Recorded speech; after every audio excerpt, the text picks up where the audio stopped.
My mom and sister were hosting Grandpa's 90th birthday. My husband leaned in and whispered, "Get your bag. We're leaving. Act like nothing's wrong." I thought he was being dramatic until he locked the car doors and said, "Something's very, very wrong." 5 minutes later, I called the police. But what I didn't know was that my husband has hyperthymesia.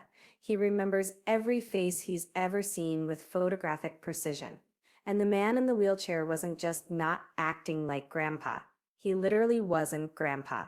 Because Grandpa had been dead for 3 years and my family had been stealing his $1.2 million estate by staging elaborate performances with my uncle as the star actor.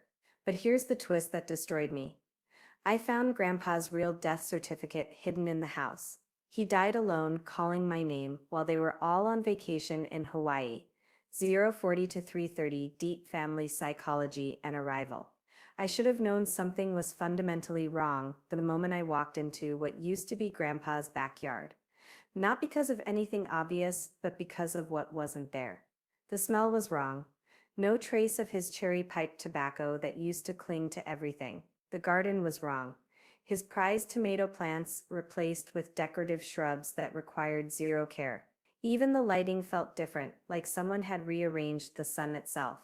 But I ignored my instincts because I'd spent 35 years being told they were unreliable. I hadn't seen most of these people in 5 years. Some faces I was certain I'd never encountered, which should have been the first massive red flag. But I was too focused on the familiar ache of being the outsider at my own family gathering, too busy cataloging every microaggression and carefully neutral greeting. Someone handed me a plastic flute of champagne that tasted like regret mixed with artificial bubbles. A kid, whose kid, ran past holding a paper plate like a steering wheel, completely oblivious to the fact that he was celebrating a ghost. There were folding chairs arranged in precise rows, paper lanterns that screamed party rental, and music playing from someone's Bluetooth speaker at exactly the volume designed to discourage real conversation. It was a performance. I could feel it in my bones, but I told myself I was being paranoid, dramatic, all the words my family had used to describe me since I was old enough to have opinions. My husband Roger stood beside me, holding white wine he wouldn't drink and watching the crowd with that neutral expression that meant his brain was working overtime. Most people don't know about Roger's condition. Hyperthymesia isn't quite photographic memory, it's more specific and in some ways more terrifying. Roger remembers every face he's ever seen. Not just remembers, he can recall them with the precision of a police sketch artist. Every wrinkle, every asymmetry, every micro-expression. He can draw someone he glimpsed in a crowd 15 years ago. It's why he works in corporate security, why he's never wrong about people, and why he'd spent the last hour staring at the man everyone was calling Grandpa with increasing intensity. The condition isn't a gift. It's overwhelming, sometimes crippling. Roger has to take medication to sleep because his brain won't stop cataloging and comparing facial data. He sees patterns and inconsistencies that make social situations exhausting. Most people think he's just good with faces. They have no idea he's carrying around a mental database of every human being he's ever encountered. And right now that database was screaming that something was catastrophically wrong. Mom was in her element, moving through the crowd like a grief-stricken Broadway star. Every hug was precisely timed, every tear perfectly placed. She'd reapply lipstick behind a napkin, check her reflection in serving spoons, adjust her posture for maximum sympathy angles. This wasn't mourning, it was method acting. Dad occupied his usual position near the grill, complaining about weather patterns like they'd personally insulted his ancestry. But even his grumbling felt rehearsed, like he'd practiced being cantankerous in the mirror. My sister Natalie was predictably maintaining her 20-foot buffer zone around me. She'd perfected the art of being physically present while making it clear that acknowledging my existence would be beneath her dignity. Her husband Mark laughed at jokes no one else found funny, the kind of nervous laughter that fills uncomfortable silences in community theater productions. The house itself felt like a movie set. Grandpa had built it in the 1980s after his construction business took off. Nothing flashy but substantial enough that people whispered about how well an immigrant son had done for himself. But now it felt hollow, like someone had removed the soul and left only the structure. They all lived here now. The entire family had absorbed the house like it was a natural extension of their collective identity, their real family unit that I'd somehow never belonged to, despite sharing DNA with half of them. I'd flown in from Seattle the day before, carrying 5 years of rejected requests to visit. For half a decade, I'd been asking when I could see Grandpa, when would be convenient, when he might be feeling well enough for a video call. The answer was always a variation of "it's not a good time. He's not feeling well. Maybe next year." You know how he gets. Then this spring, Mom had called with unprecedented warmth in her voice. "If you really want to see him before it's too late, come for his birthday." Before it's too late. Those words should have triggered every alarm in my head, but instead I'd heard them as an olive branch. Finally, an acknowledgement that time was precious, that family mattered, that maybe I was worth including in significant moments. I'd booked flights that night, took time off work, bought an expensive gift, a custom photo album of our family history that had taken me weeks to compile. I'd been so desperate for this invitation to mean something, for it to signal that the Cold War between me and my family was finally ending. The party was already in full swing when they brought him out. And by brought him out, I mean they wheeled a man in a wheelchair onto the patio like he was a prop in their elaborate production. Hair neatly brushed, too neatly like a mortician's work. Wearing a sweater vest I vaguely recognized from old Christmas photos, but something about the way it fit was wrong. Everyone clapped like he'd just accomplished something heroic, like the mere act of existing deserved applause. I stood there frozen, my gift bag clutched in sweaty hands, staring at what should have been the most familiar face in my world. He looked good, not old man good, actually good. His face was smooth, almost waxy. His eyes held that distant quality Roger gets when he's processing too much sensory information, but this felt different. Empty rather than overwhelmed. I waved, putting enthusiasm into the gesture that I didn't feel. He didn't wave back, didn't even look in my direction, didn't show any recognition of the granddaughter who'd flown across the country to see him. Age, I whispered to myself. Just dementia, just the cruel mathematics of time. Mom materialized beside me with that fake maternal energy she only deployed for public consumption. "He doesn't talk much anymore," she confided in a stage whisper designed to be overheard. "It's hard for him. The medication makes him foggy." I nodded like this explained 3 years of canceled video calls, unreturned birthday cards, and the growing suspicion that I'd been systematically erased from his life. But medication doesn't change bone structure. It doesn't alter the fundamental geometry of a face. And the man in that wheelchair, despite wearing Grandpa's clothes and sitting in Grandpa's spot, had subtly different proportions that my conscious mind couldn't identify, but my subconscious was rejecting with increasing violence. Mom positioned herself center stage and raised her glass with theatrical precision. Her voice carried that quiver of manufactured emotion that she'd perfected over decades of manipulation. 90 years of wisdom, love, and generosity. He built our family from nothing. He gave us this beautiful life, this home, this legacy of love. The crowd responded with appropriate murmurs and sniffles. A woman behind me whispered beautiful like she was reviewing a Hallmark movie. Several people wiped their eyes with napkins that seemed suspiciously pre-positioned for maximum dramatic effect. But Roger didn't clap. He didn't even pretend to be moved. He stood beside me with increasing rigidity, his breathing becoming shallow and controlled, the way he breathes when his hyperthymesia is overwhelming his processing capacity. I'd seen this before, usually in airports or crowded spaces where his brain tries to catalog too many faces simultaneously. But we were in a backyard with maybe 30 people, most of whom we'd already seen upon arrival. "Hey," I said quietly, nudging his elbow, "what's wrong?" He didn't answer. His eyes were locked on the wheelchair with laser focus, his head tilting slightly the way it does when he's examining photographic evidence at work. I could practically hear his brain processing data, comparing facial measurements, calculating angles and proportions. "Roger," I said again, more urgently. That's when he leaned in with a calmness that immediately terrified me. "Get your bag. We're leaving." Act like nothing's wrong. I actually laughed. Not because it was funny, but because the alternative was accepting that my husband's extraordinary brain had detected something my ordinary one had missed. You're kidding. He didn't smile. His eyes didn't move from the wheelchair. Get your bag. What are you talking about? We just got here.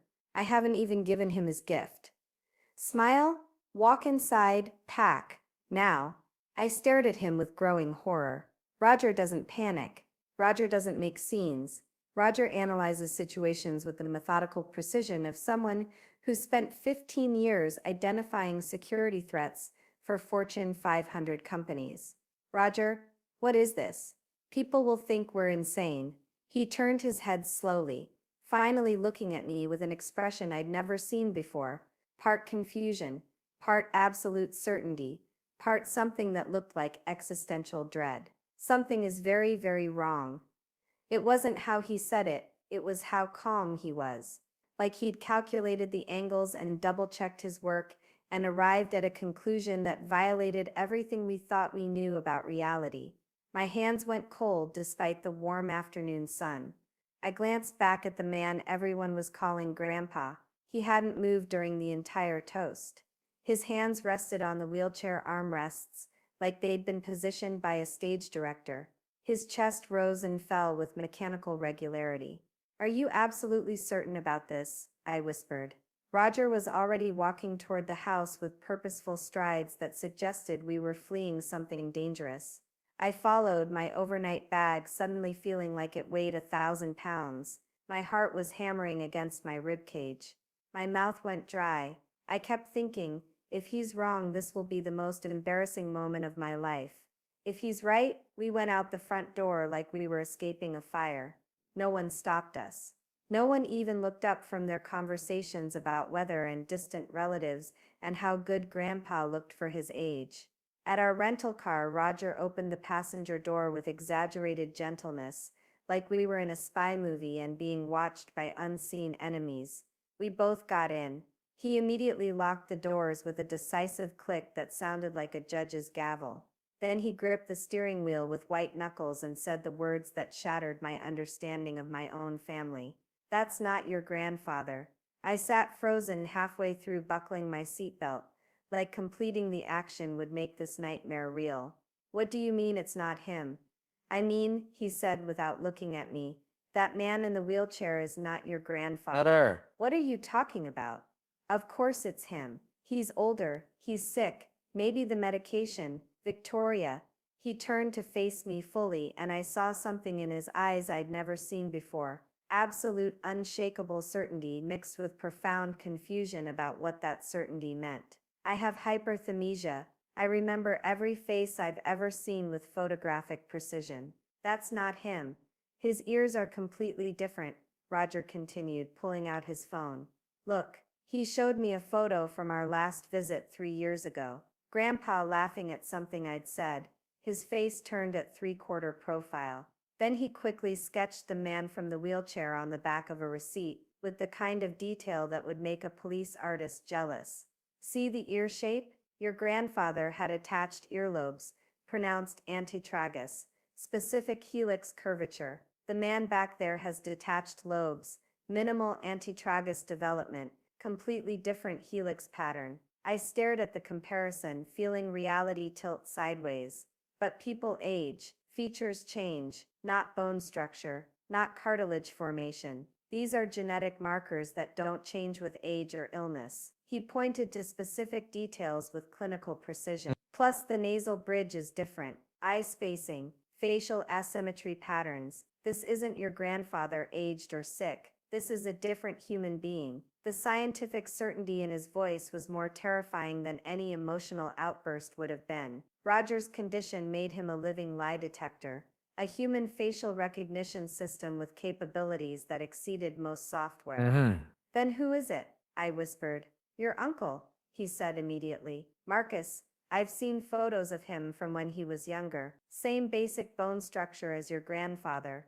Similar enough to fool people who haven't seen either of them regularly for years. I felt my stomach drop into my shoes. Uncle Marcus, Dad's younger brother, the family black sheep who'd moved to California decades ago after some falling out with Grandpa. the one who'd always looked eerily similar to his older brother, especially around the eyes and jawline. But Marcus hasn't been at any family gatherings since I was a teenager, and he looks different now.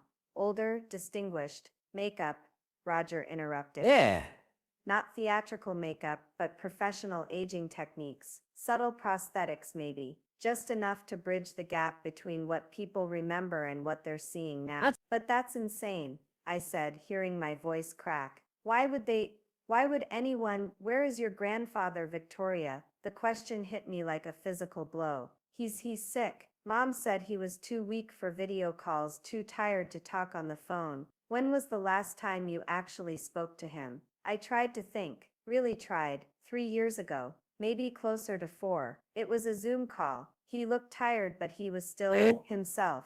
He asked about my job, made jokes about Seattle rain. And since then, every time I called, Mom said he was sleeping or having a bad day, or the medication was making him confused. I pressed my hands against my temples. I thought I was being pushy. I thought maybe he didn't want to talk to me because I'd moved away, because I'd disappointed him somehow. Or Roger said gently, because he wasn't there to talk to you.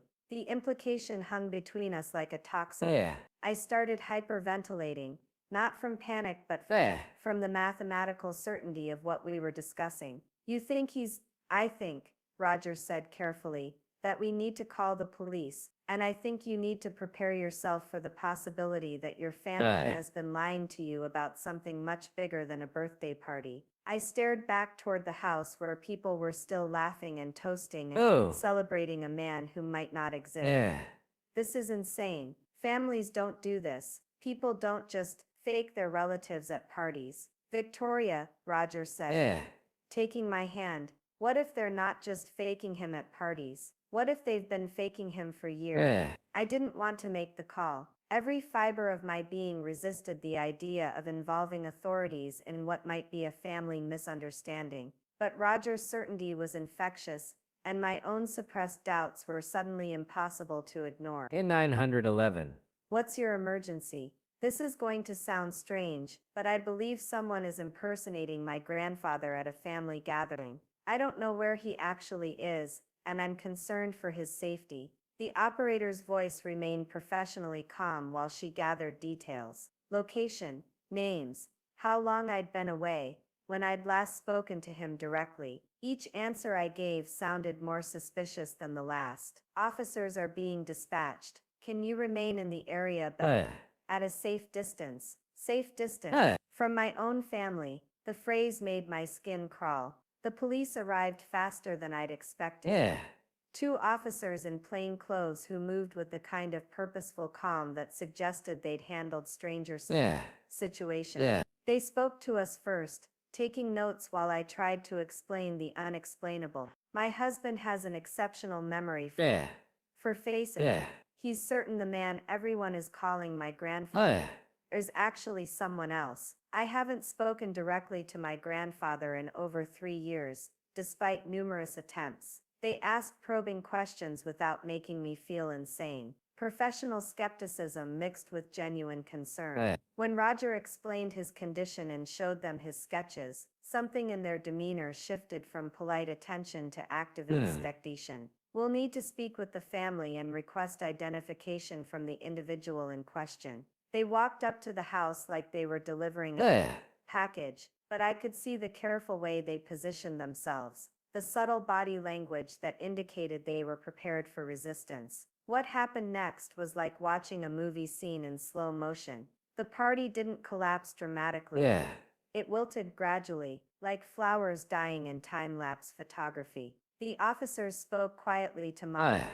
First, I watched her face cycle through confusion, indignation, defensive anger, and something that looked like trapped animal panic. Her gestures became increasingly animated while her voice rose just enough to attract attention from other guests. Dad materialized beside her with that blank expression he wore during family crises. Not shocked, not angry, just carefully neutral in a way that suggested he'd been prepared for this conversation. They approached the wheelchair together. The man I'd been told was my grandfather looked up at them with an expression I'd never seen on Grandpa's face, not confusion or fear, but resignation, like he'd been waiting for this moment. When they asked for identification, Mom went inside and returned with documents. The officers examined them for several minutes, speaking in low voices that carried the weight of official business. Then something shifted. One officer knelt beside the wheelchair and spoke directly to the man, who finally nodded and said something too quiet for me to hear. It lasted maybe 30 seconds, but I saw the moment when performance became confession. Other guests were beginning to notice the change in atmosphere. Conversations became shorter, laughter more full. People started checking their phones, making excuses, remembering sudden obligations elsewhere. Within an hour, the celebration had become a crime scene. An officer returned to our car with an expression that somehow managed to be both sympathetic and professional. Can you remain available for further questioning? We're going to need detailed statements. Is it him? I asked, already knowing the answer. Is it my grandfather? The individual in the wheelchair has admitted to impersonating your grandfather. He claims it was at your family's request for what he describes as therapeutic purposes. Therapeutic purposes. Like my grief was a condition that required managed care. Where is my grandfather? We're still investigating that. The family is being cooperative, but we need to verify their statements independently. That night, alone in our hotel room, I lay awake staring at the ceiling and trying to process the scope of what had been revealed. Not just that they'd lied, but that they'd constructed an elaborate, ongoing deception that required planning, coordination, and a complete disregard for my emotional well-being. My phone rang around midnight. Mom's voice, raw with fury, and something that might have been desperation. How could you do this to us? To him? You called the police on your own family like we're criminals. Are you criminals? I asked. Silence. Where is he, Mom? Where is Grandpa? You don't understand what we've been through, what we've had to handle while you were living your perfect life across the country. What happened to him? You gave up on this family years ago.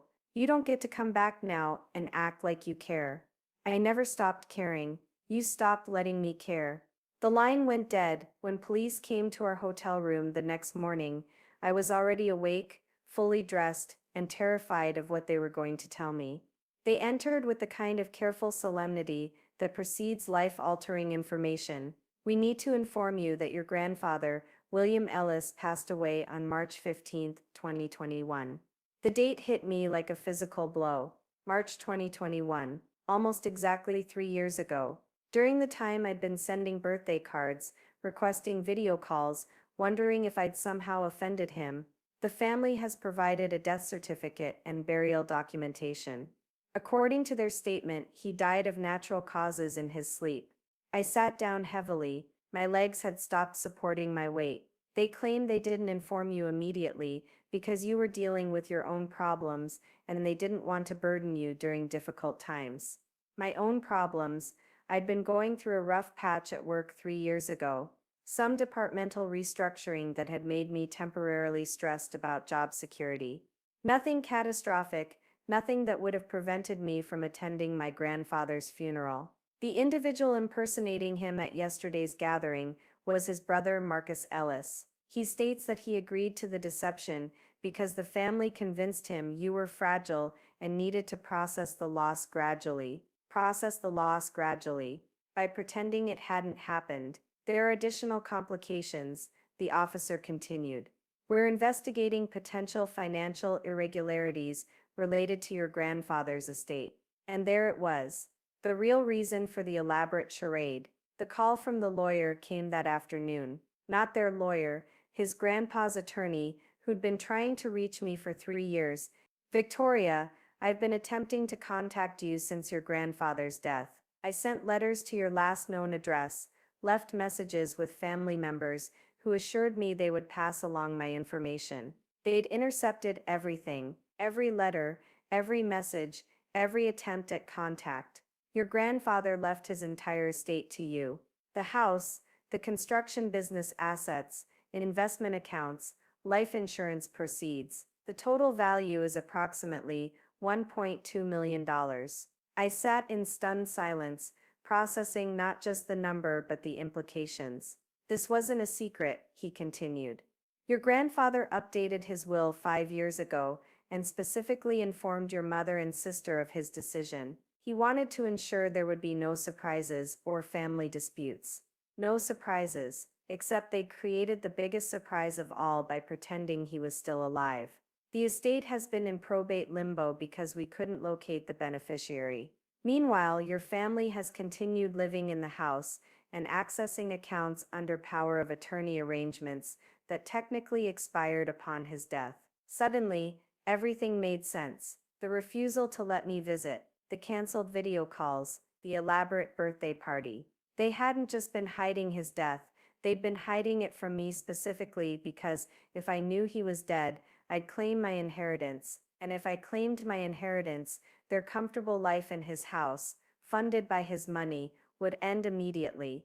Over the following days, as lawyers and investigators peeled back layers of deception, the full scope of their fraud became clear.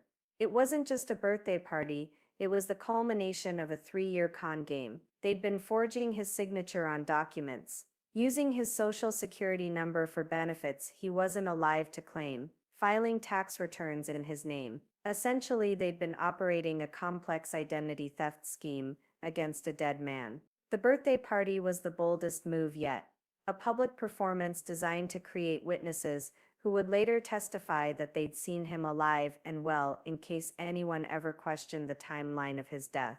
But they'd made a critical error. They'd invited me, and they'd underestimated Roger's extraordinary abilities. During the investigation, more details emerged that made the betrayal even more personal. Grandpa had died alone, not peacefully in his sleep, as they'd claimed, but in the hospital after a fall. The staff had tried to contact me using information from his wallet, but my family had intervened, claiming to be handling all arrangements. His last words, according to the nurse who attended him, were asking someone to call Victoria. They'd literally prevented me from saying goodbye. When I called Mom for the final time, armed with all the evidence investigators had uncovered, she didn't even try to deny it anymore. You want to know what really happened, she said, her voice cold and bitter. He was dying and you weren't here. You were off living your life in Seattle while we dealt with doctor appointments and medications, and watching him get weaker every day. You never told me he was sick. Would you have come, really? Or would you have just felt guilty from a distance and sent flowers? The accusation stung because there was a grain of truth in it. I had been distant, both physically and emotionally, but distance doesn't justify deception. He left everything to you, she continued. Everything he built, everything we helped him maintain, everything we sacrificed for, and he left it all to the daughter who couldn't be bothered to visit. I tried to visit. You prevented it. We were protecting him and ourselves. Do you have any idea what it's like to lose your financial security overnight? To face eviction from the only home you've known for decades? So you stole from him. We survived. We did what we had to do to keep his legacy alive, while you were building your perfect little life, 3,000 miles away. The conversation ended with her hanging up, but not before delivering one final blow. He died calling your name. Are you happy now? The legal process moved more quickly than I'd expected, probably because the evidence was overwhelming and my family's lawyer advised them to cooperate fully rather than face more serious charges. They were charged with identity theft, fraud, failing to report a death, and unlawful appropriation of estate assets. The prosecutor's office treated it seriously. This wasn't a family dispute, but systematic financial crime that had defrauded both the government and rightful heirs. None of them got prison time, but the consequences were severe. Probation, hefty fines, restitution payments, and permanent criminal records that would affect employment opportunities for years. My uncle Marcus, the birthday party actor, received the lightest sentence due to his cooperation and the fact that he genuinely believed he was helping with grief therapy rather than fraud. The house and all assets were immediately transferred to me. They were given 30 days to vacate, which felt simultaneously too generous and not nearly long enough to process the magnitude of what they'd done. During the final week before they moved out, I received a series of text messages from various family members I hadn't heard from in years. Cousins, aunts, distant relatives who'd somehow learned about the situation through the family gossip network. Most were some variation of family should forgive family, or your grandfather wouldn't have wanted this division, or my personal favorite, you're destroying the family over money. But a few were different. A cousin who'd always suspected something was wrong with the grandfather stories. An aunt who'd been told I was too busy to attend various family events I'd never been invited to. Slowly, I realized that I hadn't been the only one kept in the dark. They'd been controlling information and managing perceptions for years. The most devastating discovery came when I was going through Grandpa's personal effects after taking possession of the house. Hidden in his bedroom closet, behind boxes of winter clothes, I found a small fireproof safe that the family had either forgotten about or couldn't access. Inside were documents that revealed the true timeline of his death. Medical records showing he'd been in declining health for months before he died, with multiple hospital stays and doctor visits that no one had ever mentioned to me. Insurance papers indicating that he'd tried to update his emergency contact information to include my current phone number, but someone had repeatedly provided outdated information. Most heartbreaking of all was a handwritten letter dated just 2 weeks before his death. Victoria, I know you're busy with your life in Seattle, but I want you to know how proud I am of everything you've accomplished. I've been trying to reach you to talk about some important matters, but your mother says you're going through a difficult time and don't want to be bothered with family concerns. I respect that, but I want you to know that I love you and I've tried to provide for your future in the way I think is best. I hope someday you'll understand the choices I made. Grandpa, he thought I was deliberately avoiding him. They'd convinced him that I didn't want to talk to him, that I was too busy or stressed or important to care about an old man's health problems. The letter was dated February 28, 2021. He died on March 15th. For 2 weeks, he'd believed that his beloved granddaughter was too selfish to take his calls. The first night I spent alone in the house, truly alone for the first time since childhood, I sat in Grandpa's chair and read through 3 years of birthday cards I'd sent that were returned to sender with addressee unknown stamped on them. They'd been intercepting my mail, convincing the post office that I had the wrong address, making sure none of my attempts at contact reached him. I found the phone number changes they'd made to block my calls. Bank statements showing withdrawals and transfers that supported their lifestyle while they mourned their fictional grief. Even evidence that they'd hired Uncle Marcus for previous appearances, family photos on social media showing him at holiday gatherings I'd been told were too small for me to attend. The house still smelled like wood polish and lemon cleaner, but now it smelled like home again rather than a museum. I opened windows that hadn't been opened in years, played music he would have enjoyed, and started the process of sorting through a lifetime of memories they tried to steal from both of us. I didn't feel triumphant or vindicated. Mostly I felt hollow. Like I'd won a war that should never have been fought, recovered treasures that should never have been lost. But I also felt something else, peace. For the first time in years, I wasn't questioning my instincts or wondering if I was being dramatic or selfish. The truth was documented, witnessed, legally confirmed. I hadn't imagined the distance or the coldness or the feeling that something was fundamentally wrong. I haven't spoken to my parents or sisters since the final legal proceedings. Not out of anger, I'm past anger, but because there's literally nothing left to say. They chose deception over honesty, theft over integrity, and elaborate performance over simple human decency. Sometimes people ask if I regret calling the police, if I think I went too far, if family should forgive family no matter what. My answer is always the same: they didn't steal money from me, they stole time. They stole my grandfather's final months, his peace of mind, his belief that his granddaughter loved him. They stole my chance to say goodbye, to be present during his illness, to honor his life properly. Money can be replaced. Time cannot. The house is mine now, legally and morally. I've kept some of his furniture, updated the rest, turned his workshop into a home office where I can work remotely. Sometimes I sit in his garden, the real garden, which I've restored to match old photos.